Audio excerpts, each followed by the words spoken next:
കലോത്സവ വേദിയെ സംബന്ധിച്ചിടത്തോളം വിവിധ ജില്ലകളിൽ നിന്ന് ലക്ഷക്കണക്കിന് ആൾക്കാരെ നമ്മൾക്ക് ഈ വേദിയുടെ വിവിധ ഭാഗങ്ങളിലായിട്ട് പ്രതീക്ഷിക്കാം. അത്തരത്തിൽ നമ്മളുടെ മുമ്പിൽ ചോദ്യചിഹ്നമായി നിൽക്കുന്ന ഒന്നാണ് മാലിന്യ സംസ്കരണം.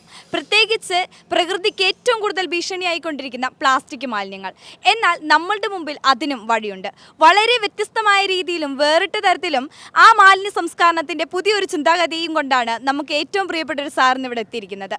ഏവർക്കും എക്കാലവും ഉപകാരപ്പെടുന്ന, എന്തിനു പറയണം, നമ്മുടെ ഭാരതത്തിന് പോലും നാളെ ഒരു വരുമാന മാർഗമാക്കാൻ പറ്റുന്ന ഒരു പുതിയ കണ്ടുപിടുത്തമാണ്, അല്ലെങ്കിൽ പുതിയൊരു ആശയമാണ് സാർ കൊണ്ടുവന്നിരിക്കുന്നത്. ഇതിനെക്കുറിച്ചുള്ള കൂടുതൽ വിവരങ്ങൾ സാറിനോട് നമുക്ക് ചോദിച്ചറിയാം. ഞാൻ മോഹനകുമാർ, ഉളിയക്കോവിൽ നിത്യപ്രഭാനഗർ എന്ന സ്ഥലത്ത് താമസിക്കുന്നു. കഴിഞ്ഞ 2-3 വർഷമായിട്ട് നമുക്ക് ഏറ്റവും കൂടുതൽ വൈഷമ്യം ഉണ്ടാക്കുന്ന ഒരു സംവിധാനമാണ് ഈ പ്ലാസ്റ്റിക് നിർമ്മാർജ്ജനം, മാലിന്യ സംസ്കരണം എന്നത്. അതിൽ പ്രത്യേകിച്ച് പ്ലാസ്റ്റിക്. ഞങ്ങൾ കഴിഞ്ഞ 2017 ഓഖി ദുരന്തത്തിൽ 135 ആൾക്കാർ തിരുവനന്തപുരത്ത് മരിക്കാൻ ഇടയായി. അതിൻ്റെ പ്രധാന കാരണമെന്ന് പറയുന്നത് കടലിൻ്റെ ഉപരിതലത്തിലുണ്ടാകുന്ന ജലനിരപ്പ് ഉയർന്നത് കൊണ്ടാണ്. അവിടെ ഉണ്ടാകുന്ന കാറ്റ് മുഖാന്തരമാണ് ഈ ഓഖി പോലുള്ള ദുരന്തങ്ങൾ വരുന്നത്. അതിന് ഞങ്ങൾ മനസ്സിലാക്കിയത് കടലിൻ്റെ ജലനിരപ്പ് ഉയരുന്ന 2 കാരണങ്ങളാണ്. ഒന്ന്, മഞ്ഞുരുകുന്നതും, രണ്ടാമത് നമ്മൾ ഉപയോഗിച്ച് വലിച്ചെറിയപ്പെടുന്ന പ്ലാസ്റ്റിക് മാലിന്യങ്ങൾ കടലിൽ വരുന്നതുമാണ്. അപ്പോൾ അതിന് തടയിടുക എന്നുള്ളത് കൊണ്ടാണ് ഞങ്ങൾ ഒരു പുതിയ ആശയം നടപ്പിലാക്കി വരുന്നു. പ്രത്യേകിച്ച് നമ്മുടെ കൊല്ലത്ത് 62ാമത് കുട്ടികളുടെ മാമാങ്കം ഉണ്ടാകുമ്പോൾ അവിടെ ഉണ്ടാകുന്ന ടൺ കണക്കിന് പ്ലാസ്റ്റിക് മാലിന്യങ്ങൾ എന്ത് ചെയ്യുമെന്ന ഒരു ചോദ്യചിഹ്നമായിരുന്നു.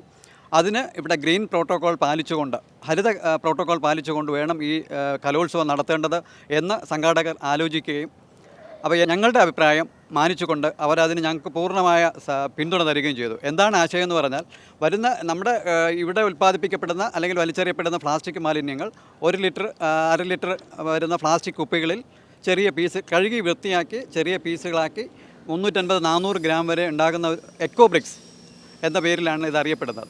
അത് നമുക്ക് ഒരു 150-200 വർഷം വേണമെങ്കിലും ഇത് ആസിറ്റീസ് നമുക്ക് മണ്ണിനടിയിൽ അലിഞ്ഞു ചേരാതിരിക്കും. അപ്പോൾ ഇത് അങ്ങനെ കടലിൽ പോയി കത്തിക്കുമ്പോഴുണ്ടാകുന്ന ദോഷവശങ്ങളെക്കുറിച്ച് പ്രത്യേകിച്ച് പറയേണ്ട കാര്യമില്ല. കാരണം ഇതിൽ നിന്ന് പുറപ്പെടുവിക്കുന്ന ഡയോക്സിൻ എന്ന് പറയുന്നൊരു വസ്തുവാണ്.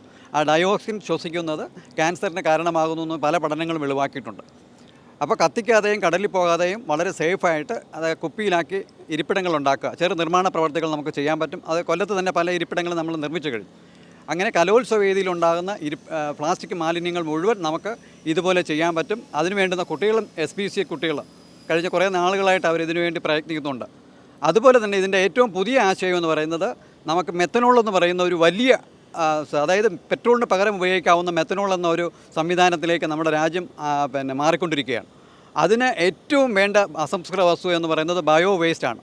അത് പ്ലാസ്റ്റിക് ഉണ്ടാകാം. അതുപോലെ നമ്മുടെ പഞ്ചാബിലെ ഏറ്റവും വലിയ പ്രശ്നമെന്ന് പറയുന്നത് എന്താണ്, അരി, അതായത് നെല്ല് ഉൽപ്പാദിപ്പിച്ചതിന് ശേഷം വരുന്ന വൈക്കോല് കത്തിക്കുക എന്നുള്ളത്. അതുപോലെ നമുക്ക് മെത്തനോളാക്കി ഡെവലപ്പ് ചെയ്യാൻ പറ്റും.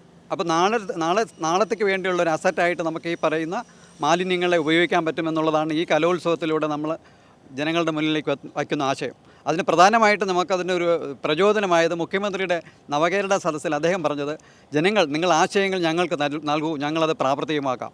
ആ ഒരൊറ്റ എന്താ പറയുക, അദ്ദേഹത്തിൻ്റെ ആശയം, അദ്ദേഹം പറഞ്ഞ ആ വാക്ക് മുഖവിലക്കെടുത്തുകൊണ്ടാണ് ഞങ്ങൾ പലതരത്തിലുള്ള ആശയങ്ങൾ അദ്ദേഹത്തിൻ്റെ മുമ്പിൽ വയ്ക്കുന്നത്. അങ്ങനെ കൊല്ലത്ത് നിന്ന് 62ാമത് കലോത്സവ വേദിയിൽ ഈ പ്ലാസ്റ്റിക് മാലിന്യം ഒരു പ്രശ്നമാകില്ല, അത് നാളത്തേക്കുള്ളൊരു അസറ്റായിട്ട് കീപ്പ് ചെയ്യാൻ പറ്റും എന്നുള്ള ഉറച്ച വിശ്വാസമുണ്ട്. അതിന് ഈ നമ്മുടെ കൊല്ലം ജില്ലയിലെ മുഴുവൻ കുട്ടികളും SPCയിലെ കുട്ടികളും അതിനോടൊപ്പം ഉണ്ട് എന്നുള്ളത് വ്യക്തമാണ്. ഒപ്പം ഇത് ഉപയോഗിച്ചുകൊണ്ട് ഇവിടെ ഞങ്ങളൊരു ഇരിപ്പിടം ഉണ്ടാക്കുന്നുണ്ട്.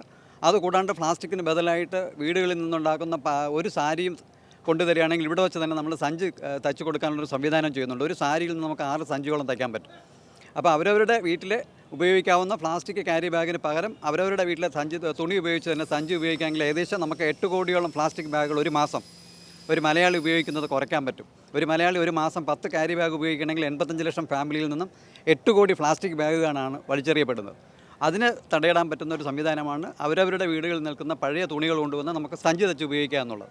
അങ്ങനെ പ്ലാസ്റ്റിക്കിന് ബദൽ സംവിധാനങ്ങൾ ഒരുക്കുക ഈ കലോത്സവ വേദി അതിന് പ്രയോജനകരമാകട്ടെ എന്നാണ് ഞങ്ങളുടെ ആഗ്രഹം. ഓർമ്മ എക്കോബ്രിക്സ് ആണ് ഞങ്ങളുടെ ഇതിന് ആശയം തന്ന് സഹായിക്കുന്നത്.